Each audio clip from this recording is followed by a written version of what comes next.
La lutte contre la cybercriminalité et la cyberdélinquance se poursuit. La plateforme de lutte contre la cybercriminalité a interpellé le cyberdélinquant connu sous le pseudonyme de commissaire 5500 qui était poursuivi pour des faits d'escroquerie en bande sur Internet. La puissance du requiem de Mozart, les larmes, les cris, une cathédrale remplie, dehors aussi, la foule.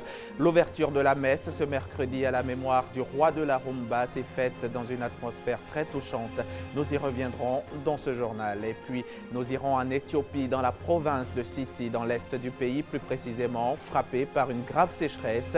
L'on note depuis quelques jours l'arrivée de la pluie, mais la faim persiste. Bonsoir, mesdames et messieurs. Merci de nous rejoindre sur RTI 2. Je vous l'annonçais en titre, le commissaire a été mis aux arrêts. Commissaire 5500, c'est son sobriquet. Il était connu dans le milieu de la nuit et du showbiz pour être celui qui déverse sans compter des billets de banque sur les artistes lors de soirées ou de concerts. Ce cyberdélinquant a été interpellé par la plateforme de lutte contre la cybercriminalité. Il était poursuivi pour des faits d'escroquerie en bande sur Internet. Nous y reviendrons dans nos prochaines éditions. Dans la commune de Yopougon, la police municipale vient d'être dotée de motos de patrouille d'une valeur globale de 30 millions de francs CFA. Ce don de la mairie devrait permettre le renforcement de capacités opérationnelles de la police municipale afin qu'elle puisse faire face efficacement aux défis de la fluidité et de la sécurité routière. Malika Koulibaly, Moussa Konaté. Des motos offertes à la police municipale de Yopougon pour être efficace dans sa mission quotidienne, celle d'assurer la sécurité. Les autorités municipales affichent ainsi leur engagement à rassurer leurs administrés. Il s'agit d'équipements payés par la mairie, par le contribuable de la mairie. Nous marquons notre volonté de faire de notre police un exemple. Nous allons donner l'image de cette police-là qui en vaut la peine et qui contribue donc au développement de la mairie. Bien équipés pour mieux servir, l'action est appréciée par le directeur de la police municipale et de l'ordre public de Yopougon. Ces équipements-là vont rendre plus opérationnels, plus visibles les actes de la police municipale. Il en faut encore plus. Parce que les tâches qui nous sont confiées sont immenses. Il faut encore davantage. Et je crois que le maire, il a dit, il nous a promis, il va non seulement augmenter l'effectif, mais également augmenter notre capacité de mobilité. Outre ces motos reçues, des dons, notamment des véhicules, sont annoncés dans les mois à venir, ce qui permettra de satisfaire totalement les besoins de la police municipale de la plus grande commune de Côte d'Ivoire. La fondation de l'Institut de cardiologie d'Abidjan qui a initié ce mercredi à l'école de la petite enfance de Cocody une séance de dépistage des cardiopathies congénitales infantiles au profit des enfants de 0 à 12 ans. Objectif, identifier les principales pathologies cardiaques et les signes précoces de défaillance cardiaque. Pargasso reconnaît pour les détails. Ces enfants de 4 à 12 ans sont venus prendre part à la séance de dépistage des cardiopathies congénitales infantiles. Une anomalie cardiaque qui survient au cours de la formation du cœur pendant la vie intra-utérine. Cette séance de dépistage initiée par la fondation de l'Institut de cardiologie d'Abidjan FICA à l'appui du Conseil Café Cacao. Elle a pour objectif d'identifier les principales pathologies cardiaques et les signes précoces de défaillance cardiaque, mais surtout faciliter leur prise en charge. Les enfants dès le bas âge, ils ont des anomalies et quand ce n'est pas vite détecté, la prise en charge ne peut pas être totale. Donc la fondation de l'Institut de cardiologie a décidé de faire des dépistages de prise de tension. C'est une maladie que les gens ignorent. Donc je sensibilise toute la population de prendre l'attention une fois par an. C'est vraiment important de pratiquer le sport et de suivre les conseils d'un nutritionniste. Environ 360 enfants venus des différents quartiers de la commune de Cocody ont été dépistés. Les parents venus les accompagner ont également été dépistés et sensibilisés sur l'alimentation. J'adore le riz et si je n'ai pas consommé le riz le soir, je ne me sens pas à l'aise. En temps, consommer le riz le soir, ça favorise le diabète. C'est tout ce qu'on a appris aujourd'hui. Le médecin a dit ma tension est bonne, que de faire beaucoup de sport. Il a dit de manger moins gras, moins sucré pour éviter les maladies du cœur. En Côte d'Ivoire, sur 300 naissances annuelles, plus de 2500 bébés sont atteints de cardiopathies congénitales infantiles. et 25 à 30% de personnes sont affectées par l'hypertension artérielle. Si rien n'est fait, selon l'OMS, les maladies cardiovasculaires seront à elles seules à la base de 50% de décès dans le monde, toutes causes confondues. On reste dans le domaine de la santé. Demain, 5 mai 2016, sera célébrée la Journée internationale de la sage-femme sous le thème « Quelle sage-femme à l'horizon 2020 face à la réduction de la morbidité, mortalité maternelle, néonatale et infantile ». Mais en prélude à cette célébration, l'ASFI, l'Association des sages-femmes ivoiriennes, a procédé au lancement des activités commémorant la journée. C'était à Boisflé, dans la Maraoué, en présence d'autorités administratives, politiques et coutumière de la région.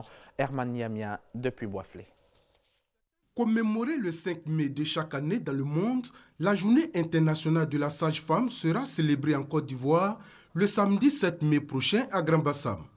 Pour le lancement de cette journée, l'Association des sages-femmes ivoiriennes s'est rendue dans la ville de Boisflé.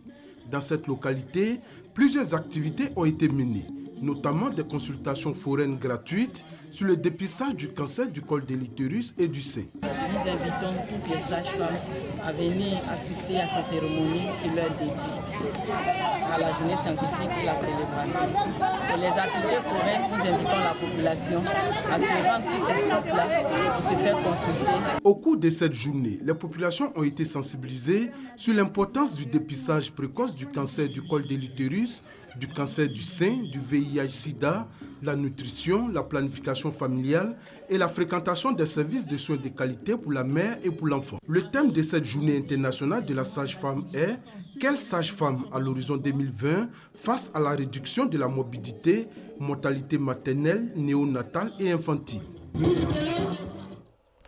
Parlons à présent de l'honneur d'une vierge. L'honneur d'une vierge, c'est un recueil de nouvelles écrit par David Niamia, l'œuvre de 119 pages qui pose, outre la question de la virginité chez la femme, les problématiques des droits humains, de la grande criminalité et du jeu démocratique, a été dédicacé hier mardi. C'était à la direction des services aéroportuaires de l'aéroport Félix Houphouët-Boigny de Port-Bouët. Nos reporters Issa Yeo et Abou Sanogo y étaient pour RTI. Un recueil de nouvelles pour parler de la virginité chez la femme. C'est l'histoire racontée par le douanier écrivain dans l'honneur d'une vierge, Tommy David Golebi Niamie, dans un style simple, direct, franc et teinté d'humour, allie révolte et humanisme. L'État, le gouvernement et toute la communauté internationale œuvrent pour l'égalité, la parité homme-femme. Mais cette parité ne peut se faire si nos jeunes filles prennent des grossesses précoces, déjà au lycée ou dans les collèges. C'est pour cela que nous publions l'honneur d'une vierge, pour que les parents prennent conscience de ce que les jeunes filles doivent avoir la notion de l'honneur, le sens de l'honneur. La virginité est sacrée chez la femme et préserve sa dignité. C'est pourquoi des invités à la dédicace estiment que la thématique est d'actualité. C'est important aujourd'hui, de nos jours, qu'une femme reste vierge. Ce sont des vertus qu'on n'a plus aujourd'hui.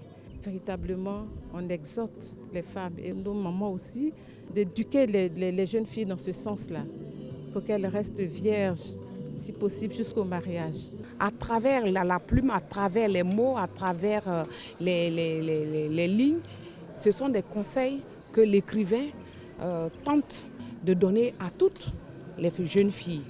Ce qui nous a poussé à éditer ce livre, c'est la qualité de l'écriture de l'auteur. Mais une simplicité. Mais dans cette simplicité-là, il y a beaucoup de notes d'humour, d'ironie, de sarcasme parfois, mais un ton vraiment austère par moments aussi. Paru aux éditions L'Encre Bleue, l'honneur d'une vierge, œuvre de 119 pages comprend 4 nouvelles.